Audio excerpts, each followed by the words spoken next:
A changing nation. As president, Lincoln wanted to unite the country, but his election angered many Southerners. They feared he would try to put an end to slavery in the South. Many Southerners had vowed that their states would leave the Union if voters elected Lincoln. When Lincoln won the election, 7 Southern states left the Union. On April 12, 1861, rebels fired on Fort Sumter in South Carolina. The Civil War had begun. Lincoln's leadership helped hold the country together during the Civil War from 1861 to 1865. Many people in Washington, D.C. made fun of Lincoln's country ways. They poked fun at his appearance and unfashionable clothes. Lincoln had little experience as a public official, and some people wondered if he could succeed as president during the time of crisis. Lincoln proved ready for the job. His words and actions guided the American people through the crisis. In 1861, Lincoln made a speech at the dedication of a cemetery near the battlefield in Gettysburg, Pennsylvania. The speech became known as the Gettysburg Address. It explained to the Americans why it was important to hold the Union together. In another speech at his second inauguration in 1865, he urged the North to welcome the South back into the Union after the war. Point to the picture of President Lincoln. Abraham Lincoln was determined to hold the Union together. He brought the United States through its worst crisis. Most importantly, Lincoln led the nation toward abolishing slavery. In 1863, he issued the Emancipation Proclamation. It freed all the slaves living in the southern states that had left the Union. It was the first step toward ending the injustice of slavery. Slavery was finally outlawed in 1865 with the 13th Amendment to the U.S. Constitution. Lincoln never saw his nation reunited. On April 14, 1865, President Lincoln and his wife, Mary, attended a play called Our Nation, Cousin at Ford's Theater in Washington, D.C. A man named John Wilkes Booth shot the president while he watched the play. Lincoln died the next morning. His body was returned to Springfield, Illinois by a special funeral train. Thousands of Americans lined the railroad tracks across the nation to watch the train pass. Lincoln was buried in Springfield on May 4, 1865.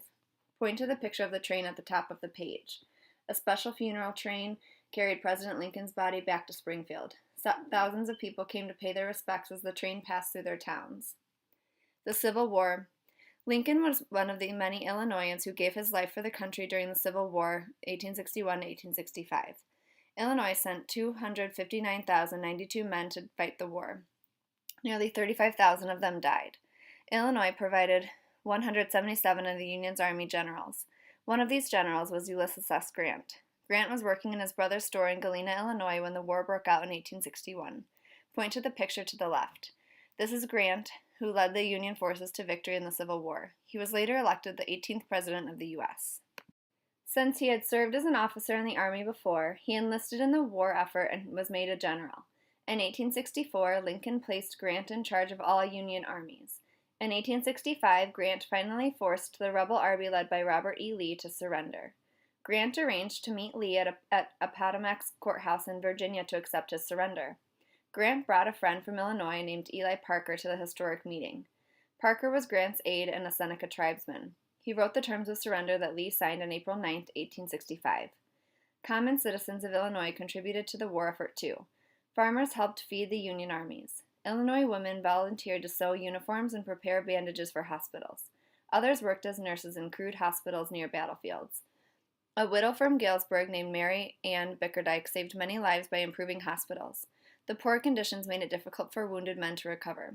Bickerdike worked to make hospitals cleaner and more comfortable. The Union soldiers lovingly called her Mother Bickerdike. About a year after the Civil War ended, the people of one Illinois town gathered to remember their fallen soldiers. On April 29, 1866, the citizens of Carbondale met in a local cemetery for the nation's first Memorial Day. Memorial Day is now celebrated on the fourth Monday in May and has been a federal holiday since 1971. Point to the picture to your right. This is Bickerdike, who worked hard to clean up Union hospitals. She didn't hesitate to confront generals to get what she needed. Point to the fact box at the top of the page. Women in uniform. Some Illinois women wanted to serve as soldiers during the Civil War from 1861 to 1865. At the time, the Army did not allow women to join.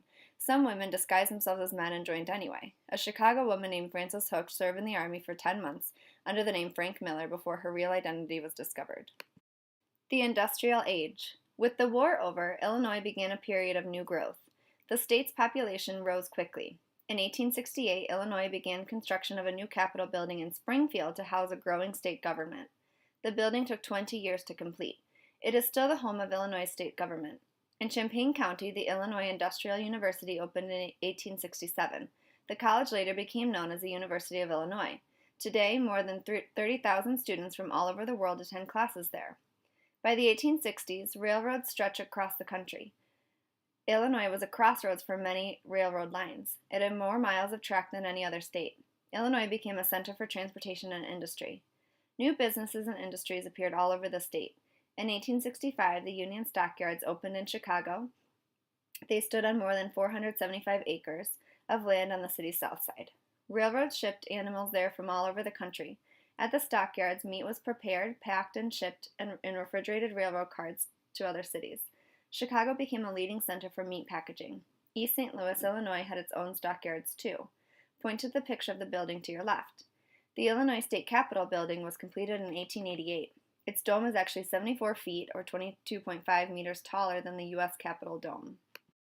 In 1868, the Chicago Iron Company was the first to build huge blast furnaces for making steel. Companies in Joliet, Belleville, and Edwardsville also made steel. By 1880, Illinois was the fourth in the nation in steel production. Joseph F. Glidden of DeKalb developed the barbed wire fence in 1873. The fence kept livestock out of farm fields. It became popular all over the West. Peoria became a center for liquor manufacturing. In Murfreesboro, companies turned local clay into bricks. Even early baseball equipment was made in Illinois. Starting in 1876, the Spalding Company of Chicago made bats and balls. Illinois merchants were the first to let their customers shop by mail. In 1872, Montgomery Ward began mailing his catalog to farm families who could not travel to the city to buy goods.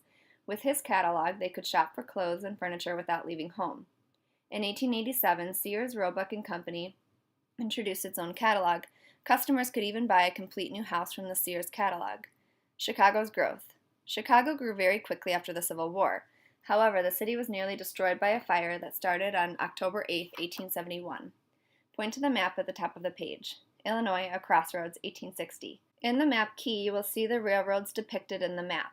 Because of its location in the United States, Illinois became a center for transportation. In fact, it had more miles of railroad track than any other state in the 1860s. The cause of the fire is still unknown. It started in the cow barn at the rear of Patrick O'Leary's cottage on Chicago's west side. Most of the city's buildings at that time were made of wood and burnt easily. The flames jumped from one side of the Chicago River to the other and kept burning. When the fire finally died out, the city was in ruins. About 300 people died in the fire and 100,000 lost their homes. Many businesses were destroyed. Chicago did survive. Immigrants from all over the world came to Chicago to help build new homes and businesses. Architects made plans for a bigger and better city. They developed new styles and building methods. The world's first skyscrapers were built in Chicago. Industries thrived and the city kept growing. By 1900, Chicago was the second largest city in the United States. Hard times and conflict. Business boomed and industry grew, but common people still struggled. The 1860s and 1870s were hard times for Illinois farmers. During the Civil War, from 1861 to 1865, farmers produced huge crops of corn to feed the Union armies. Point to the picture at the top of the page. The Chicago Union Stockyards processed 2 million animals each year by 1870. At that time, waste from the animals flowed into the Chicago River and then into Lake Michigan. Point to the Sears catalog at the bottom of the page. The Sears catalog allowed people outside of cities to shop for goods they couldn't get locally. After the war, there was more corn than people needed. As a result, farmers had to accept lower prices for their corn.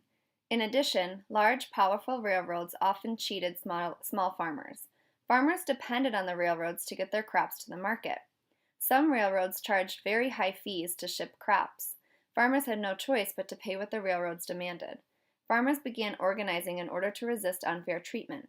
In 1868, they began forming local clubs called Granges. Granges supported local politicians who would protect small farmers. In the late 1800s, some businessmen made huge fortunes. At the same time, the lives of most workers remained difficult. Most people worked long hours in unsafe conditions for little pay.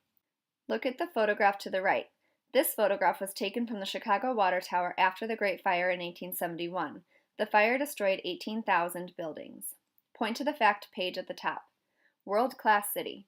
Chicago hosted a World's Fair in 1893. It was called the World's Columbian Exposition. The fair was supposed to mark the 400th anniversary of Christopher Columbus's voyage to America in 1492. It started a year late due to delays in planning. 27 million people from 72 countries visited the fair.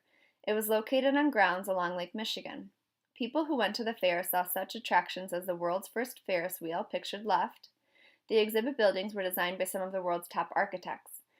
The fair showed the world how Chicago had bounced back from the Great Chicago Fire of 1871. To fight for better pay and safer workplaces, workers formed labor unions. Labor unions are groups of workers who try to convince their employees to improve conditions or raise pay. Labor unions and business owners sometimes became enemies. Most business owners ignored the demands of labor unions. To make owners pay attention, union members sometimes went on strike. During a strike, employees protest low pay or poor conditions by refusing to work. Strikes often turned violent. In 1877, railroad workers in East St. Louis, Carbondale, and Peoria went on strike to protest low pay. It was called the Great Railroad Strike. In Chicago, striking workers fought with police officers and 19 people died. In the 1880s, employers often made workers work very long days. Workers all over the state began demanding an 8-hour workday. On May 4, 1886, about 1,500 workers gathered at Haymarket Square in Chicago in support of the 8-hour workday. Later that evening, police officers tried to make the last demonstrators leave. In the confusion, a bomb exploded in the middle of the crowd. 8 people were killed. Most people blamed labor unions for their violence. As a result, unions became very unpopular. However, the struggle to improve the lives of common people in Illinois went on. Point to the picture at the top of the page. This is a picture of the Haymarket Riot, which took place on May 4, 1886, during a time when thousands of workers across the country were occasionally on strike. It developed from a fight a day earlier between strikers and strike breakers at the McCormick Harvester plant.